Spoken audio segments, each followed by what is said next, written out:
Israel ने हमला किया है ईरान के ऊपर और रात की तारीकी में, और 5 मरहल में उसने ना 8 शहरों को टारगेट का निशाना बनाया है। जो उनका जोहरी सिस्टम था, एटॉमिक का सिस्टम था, उसको उसने निशाना बनाया। और उनके आर्मी चीफ, ईरान के आर्मी चीफ और जो उनके साइंसदान हैं, जो एटॉमिक के और बड़े बड़े नामी गिरामी जो उनके मुहाफ़िज़ थे एटॉमिक के और इदारे के, उनकी शहादत की खबरें मिली हैं। फिर ईरान ने उसका जवाबी वार किया, 100 से ज़्यादा ड्रोन भेजे। अब सुनने में है कि मिसाइल भी वो भेजेगा या भेज दिया उसने। और हमारा जो अमेरिका है वो कहता जी मुझे इस मामले में कोई, हम इंडिपेंडेंट हैं, हमें कोई, हम बिल्कुल आज़ाद है, हमने नहीं कहा। अगरचा ऐसा मुमकिन नहीं है कि इसराइल एक छोटा सा मुल्क होकर ईरान के ऊपर हमला करे और अमेरिका को पता ना हो। अगर अब जब ईरान हमला करता है, जवाबी वार करता है, अब अमेरिका दरमियान में आता है, फिर इस पे सोचा जा सकता है कि कोई दाल में काला काला है। लेकिन मैं कोई सियासी या मजहबी कोई ऐसे वो नहीं हुए कर कि मैं इस पर बात तफसील बयान करूं, लेकिन मैं असल मकसद की तरफ आता हूं कि कुछ अर्सा पहले ये इसराइल ने मुसलसल हमले किए फ़लस्तीन के ऊपर और नहते शहरियों को बेदर्दी से शहीद किया इसराइल ने। हम तमाम लोग खामोश रहे। फिर वही इसराइल ईरान के ऊपर आया, फिर हम खामोश हों, मज़म्मत का तक्कल अलावा इस्तेमाल न करें। कल को हमारे ऊपर भी ये हमला आवर हो सकता है। गो के ऐसा मुमकिन नहीं है। अल्हम्दुलिल्लाह हमारे पास जोहरी पावर, एटमी पावर, ईमान की पावर बहुत काबिल मजबूत है। इंशाअल्लाह ताला ऐसा वक्त नहीं आएगा। लेकिन यहाँ पे एक बात बड़ी काबिल गौर है, अगर किसी मुल्क को कोई मुल्क नुकसान पहुँचाता है ना कि यार ये इसराइल ने फ़लस्तीन को मार दिया, हम अपनी हंसियाँ खुशियाँ करते रहते हैं, या इसराइल ने ईरान के ऊपर हमला कर दिया, हम फिर खामोश रहे, कल को किसी और मुल्क के ऊपर करेगा, हम खामोश रहें। खामोशी कब तक होगी? देखें, हमें एक आवाज़ बनना पड़ेगा। हमें और नहीं तो कम अज़ कम जो हमारे मुस्लिम ममालिक हैं उनके साथ तो अब तावन करना चाहिए। कहते हैं कि एक घर में एक चूहा था जो कि घर वालों को बड़ा तंग करता था। घर के मालिक ने यह सोचा चूहा तंग करता है, लिहाजा मैं कोड़की लेके आता हूं, खिड़की जो होती है जिसमें चूहे को पकड़ते हैं, जाल, तो उसमें चूहे को पकड़ूंगा। वो शहर गया, वो जो था घर वाला, वो वहां से जाल लेके आया, खिड़की लेके आया।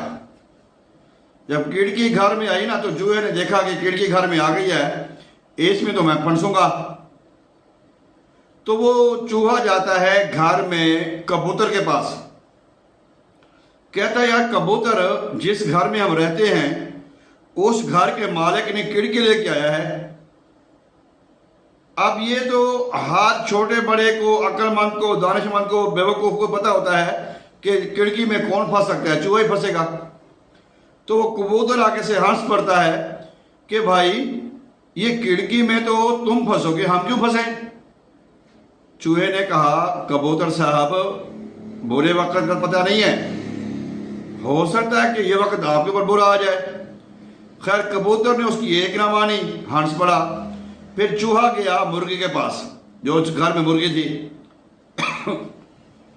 मुर्गी को कहता है मुर्गी हाँ, हमारे मालिक ने खिड़की लेके आया है, तो हम इसके मतलब कोई तदबीर सोचें, कोई इसके बारे में सोचें। तो मुर्गी भी यही कहती है कि चूहे हमेशा खिड़की तो आती है चूहों के लिए, हमारे लिए क्या परेशानी है।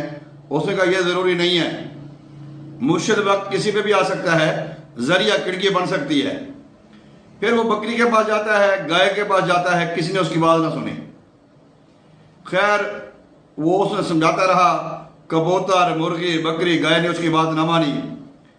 एक दिन रात को ना खिड़की लगी होती है तो कड़ाक की आवाज़ आती है। वो घर की जो मालकन थी वो उठी, उसने कहा लगता है कि चूहा फंस गया है। तो उसने चिराग नहीं जलाया, वो वैसे हाथ हाथ मारती रही तो चूहा उस खिड़की में नहीं था, वो था सांप। सांप खिड़की में फंसा हुआ था। जब उस बीबी ने हाथ लगाया खिड़की को तो सांप ने उसको डंग मार लिया, डस लिया, शोर मच गया, जहर फैलना शुरू हो गया जिस्म में। वक़्त के तबीब हकीमों को बुलाया गया, सब ने यही मशवरा दिया कि इसको कबूतर की यखनी पिलाओ, पकड़ो कबूतर को। जब कबूतर को पकड़ा तो वो चूहा देख रहा था कबूतर की तरफ। मैं हाँ बोल, अब खिड़की मेरे लिए आई थी ना, जान को आपकी पड़ गई है, फंड से आप हो। कबूतर एक एक करके सारे कबूतर खत्म हो गए।